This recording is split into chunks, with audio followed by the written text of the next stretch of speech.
Hello, game designers. Welcome back.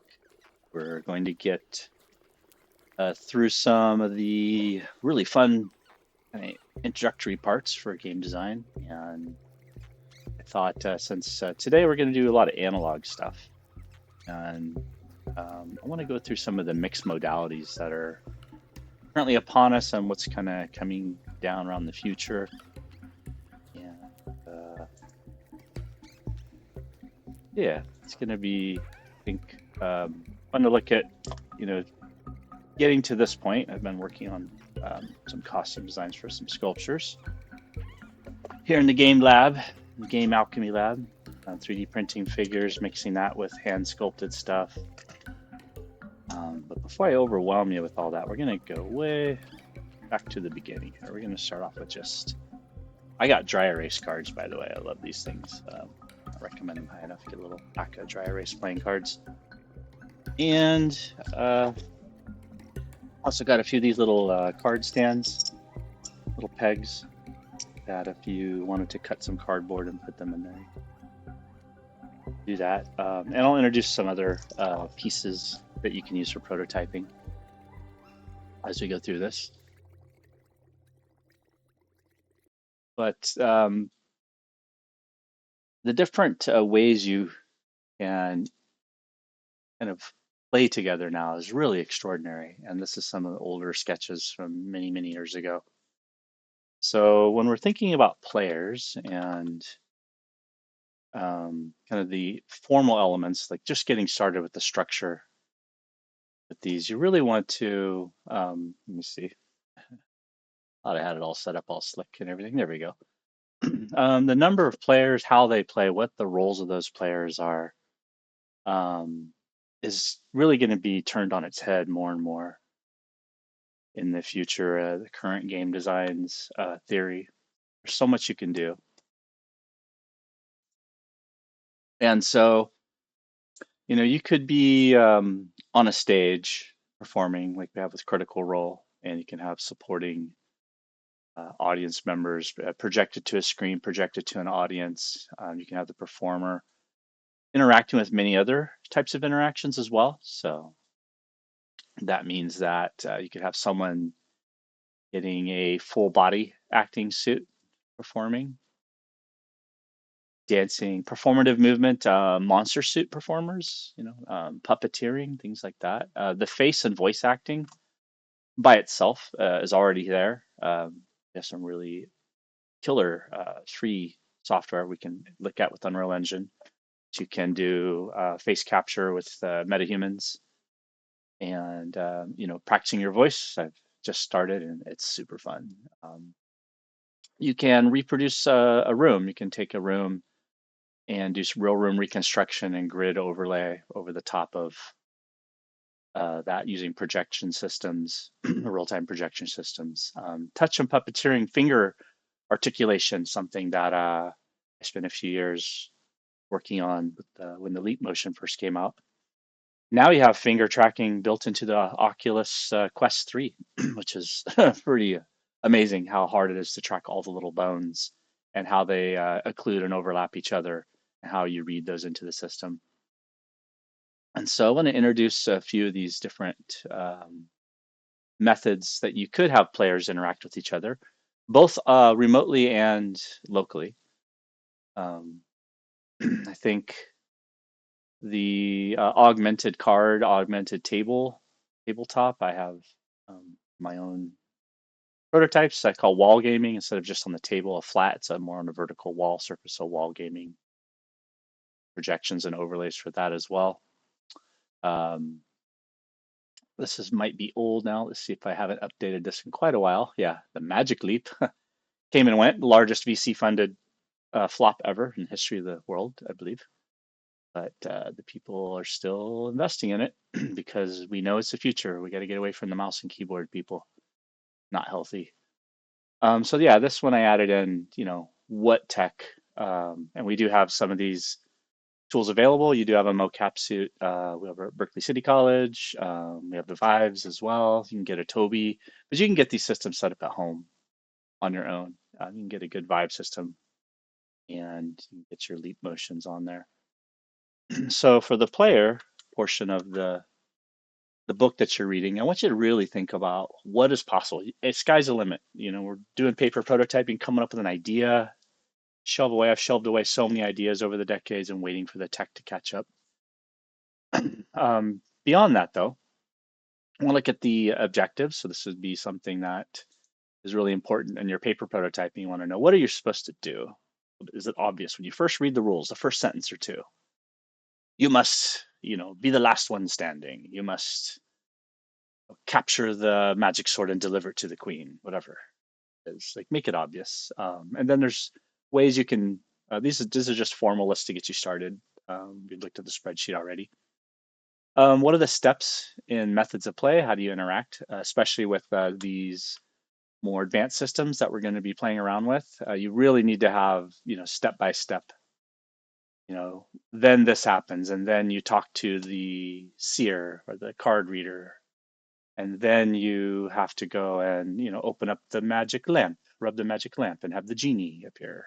It's like, if things are gonna make some interesting, awesome system dynamics to work together with the table and with physical systems, you want to make sure you know what steps you're supposed to do.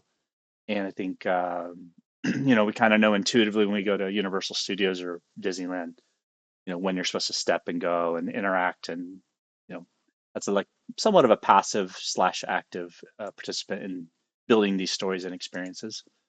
But it's really exciting what you can do. So this one's a little light. The rules super important. Defining and making it clear what you can do, what you cannot do, and the rules will determine, if you do a certain thing, then roll this dice, or this system might trigger, this might happen. And then with the physical prototype portion of this, having your units, your health, life units, number of lives, currency, actions, thing like that.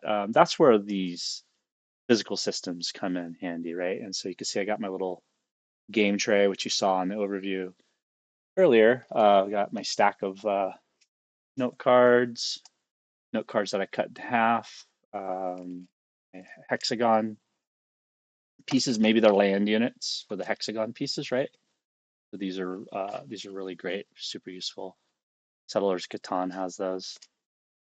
The other types of units, I have the selection. I use these as basis for my miniatures, but they make good chips, clear coin, acrylic chips, little tiny pieces here.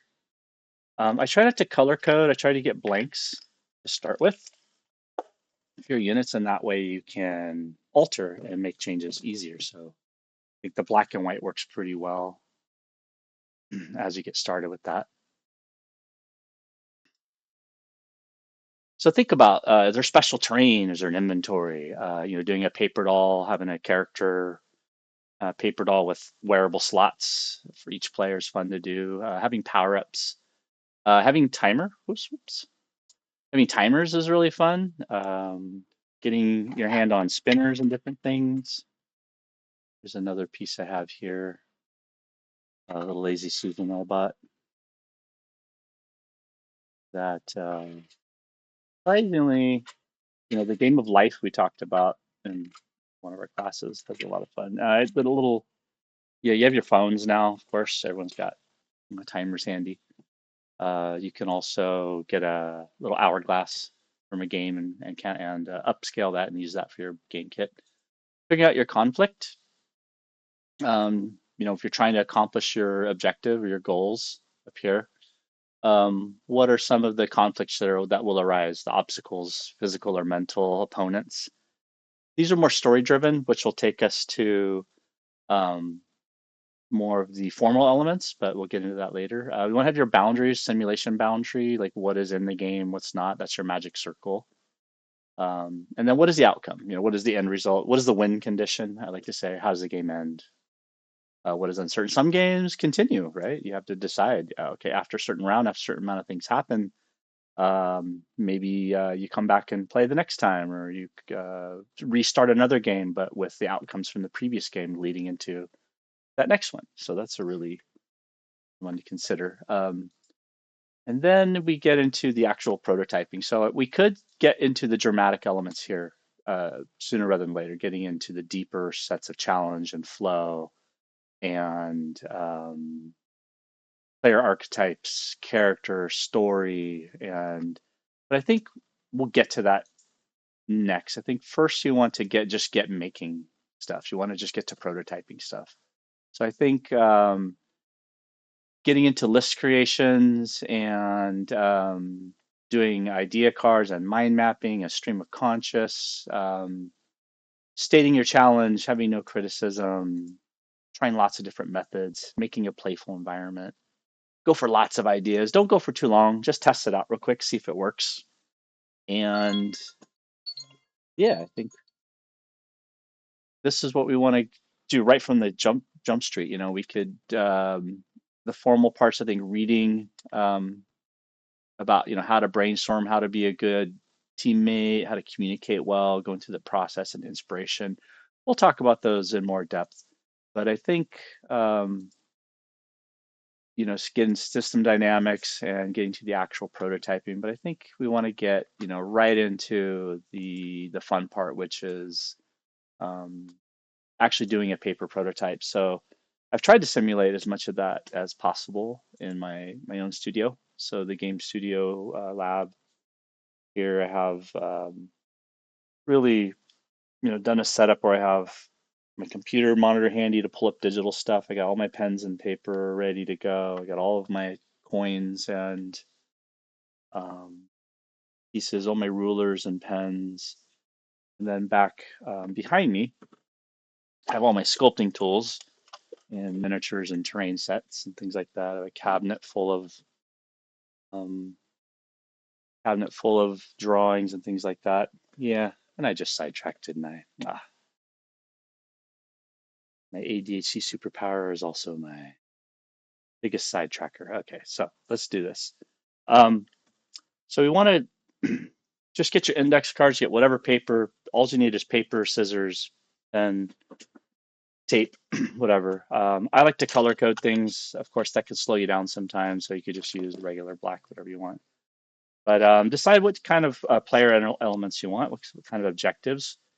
What are the procedures and rules you're going to do, and then what are your resources? I think for the challenge portion of this that we talked about, we're going to look at that and slide into some of the dramatic elements. But for now, I have just a set of dry erase markers here for colors, and we're going to brainstorm some ideas and come up with some really quick ways to get some things prototyping. I'm just using box tops, like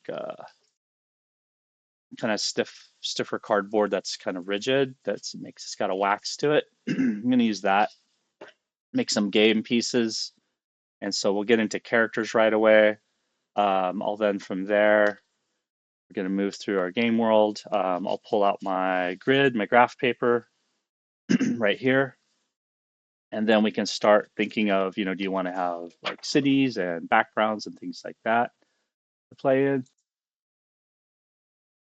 And then we'll look at the kind of most common pieces to play with. We got some chips sets here, some clay chips that I can actually write on. Again, the white ones, they're blanks that you mark them, use them for different purposes. Old magnetized backgammon pieces make good resources and game elements here. Old chessboard pieces, so you can really upscale a lot of your old gaming elements and get started. All right, so see you in the next one. We'll get started and actually prototype very quickly, brainstorm how many different game ideas we could do here.